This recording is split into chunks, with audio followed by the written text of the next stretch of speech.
Mike Tyson in his prime was probably the most lethal man on the planet. The people who got to see him during those days are aware just how much of a monstrous force he was.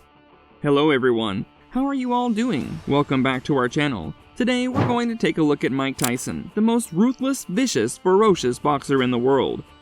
Number 6. The birth of Iron Mike. Believe it or not, during his childhood days, Mike Tyson was a nerdy, little chubby kid who wore glasses and had quite a noticeable lisp. This made him a good target for the bullies at his school. Yes, there are probably some guys around right now who can say that they bullied Mike Tyson. Started crying. That's just what it is, you know. You can't go to school no more, you can't get an education. One day, while he was going back to his house during lunchtime with some meatballs wrapped in aluminum foil, the bullies tried to take them from him against his will. Mike started to resist, which prompted them to start hitting him, snatch his glasses off, and then throw them in the gas tank of a truck. This was the last day Mike went to school. In 1974, Mike got mixed up with a rough crowd, meeting a man who would pretend to be his father and take him to rob houses. One day, the robbery went better than expected, meaning Mike received a whole $600 as his cut. He spent $100 to buy pigeons. Living in a rough neighborhood, word got out that Mike had a few relatively pricey pigeons in his possession. A thief broke into his house to steal the birds, and when Mike tried to stop him, he ripped one of the birds' head off its body and smeared the blood on his own face. During this instance, a couple of Mike's friends were around, who told him to fight the bird-murdering thief. Mike, being a naturally gifted fighter, did. To everyone's surprise, he won the fight after using the boxing moves he saw on television once. Took my birds, he ripped my bird's head off, and he hit me with the f***ing bird. Number 5. He was a teenage delinquent. At around the age of 13, Mike had been arrested by nearly 40 times. His thing was committing small-time crimes and getting into frequent fistfights with people who made fun of his lisp. The charges young Mike was slapped with were things like possession of stolen property, vandalism, and battery. After going through all the detention centers of the place he resided in, which were all in NYC, he was sent to the Tyrone School for Boys, which was pretty much a top-notch juvenile prison near Albany. He got into trouble over there as well, after which the administration of the place decided to send him to Elmwood. That was where Mike got into boxing, as there was a program there which gave kids credit after attending boxing classes. In Elmwood, there was a counselor who was also a boxer back in the day. Mike caught his eye, and he promised to teach the young man how to box, but only if he started to behave and got his grades up, which he did. After training Mike for just a little while, Stewart saw just how much potential he had. He phoned the one and only Custamado, a famous boxing trainer who was behind the making of many champions, to take Mike under his wing. Cus would go on to become Mike's trainer and father figure until his death in '85. Number 4. His encounter with Muhammad Ali. In 1980, Mike and Cus went to watch Muhammad Ali's final match with Larry Holmes. This was when Ali's body was starting to display some heavy effects of his Parkinson's disease. Holmes went on to win the match by a long shot, crying after defeating the best boxer around. You know, so I really respect a whole lot, respect Ali a whole lot.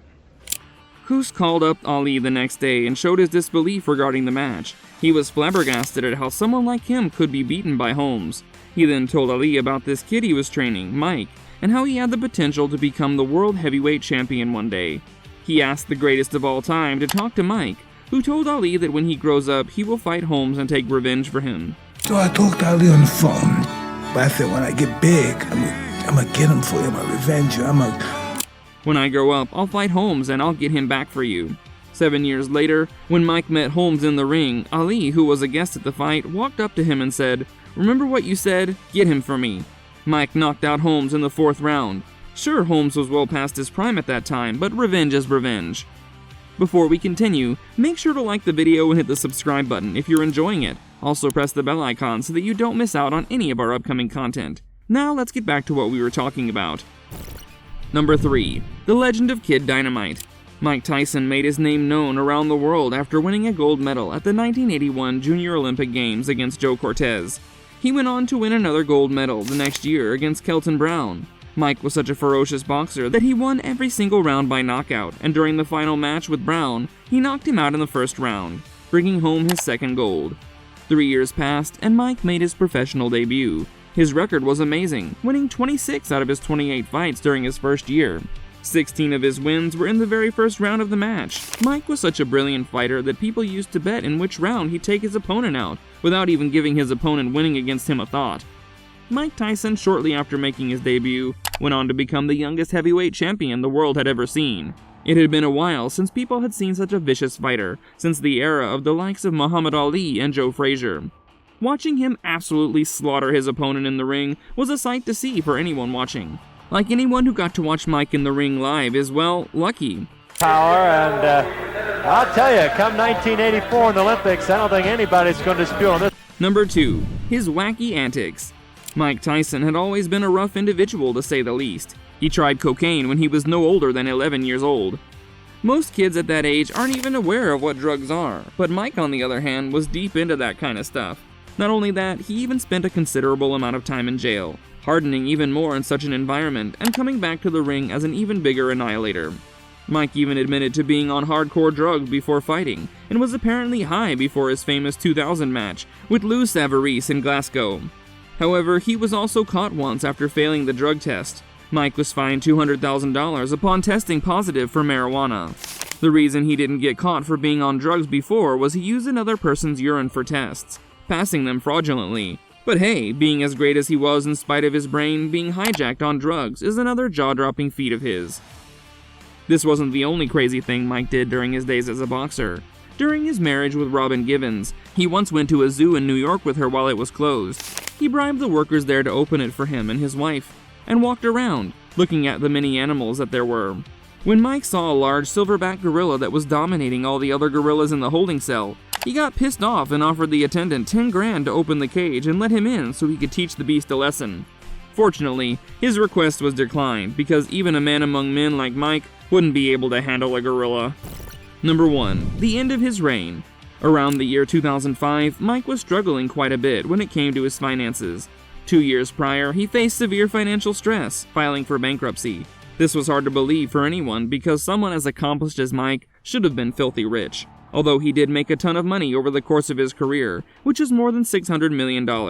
He blew it all, which when we look deeper into it was expected, considering he lived the kind of life you see in the movies. Not having enough money in his pocket made it hard for the former heavyweight champ to participate in matches because of the previous charges on his name.